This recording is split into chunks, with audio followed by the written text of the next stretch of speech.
కల్వకుంట్ల కవిత గారు ఆమె రంగులు గులాలు పూసుకుంటా ఉంది. దునబోతింటే దుడ్డెను కట్టేసినట్టు ఉంది కథ. బీసీలకు 42% ఆర్డినెన్స్ వస్తే నీకేం సంబంధము? నువ్వు బీసీయా? నీకు మాకేమైనా సంబంధమా? కంచం పొత్తుందా? మంచం పొత్తులు ఉన్నాయా మనకేమన్నా? నువ్వు పండుగ చేసుకునేది మాకు అర్థం కాదు.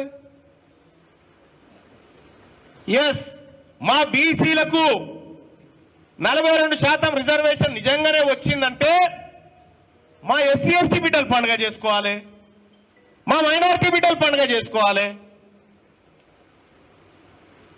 78 ఏళ్ల సంధి మమ్మల్ని తొక్కి చిత్రహింసలకు గురి చేసి అసలు మీకు కూడా లేదురా ఈ భూమి మీద నిలబెట్టినటువంటి మీ జాతి పండుగ చేసుకునేది మాకు అర్థం కాలేదు.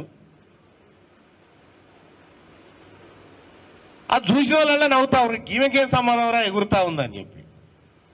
సరే, ఆమె కథ అట్లుంటే మరి ఎందుకు బీసీలు మన రాజ్యం మనకు కావాలని అడుగుతున్నా అంటే, ఇవాళ పేపర్లలో ఒక వార్త వచ్చింది, మీడియా మిత్రులకు బాగా తెలిసి ఉంటుంది. బెంగుళూరులో కుక్కలకు, బెంగుళూరులో పట్నంలో తిరిగే ఊరు కుక్కలు ఉంటాయి కదా, ఊరు కుక్కలకు రోజుకు భోజనం పెట్టేందుకు 22 రూపాయలు 40 పైసలు ఖర్చు పెడతారట.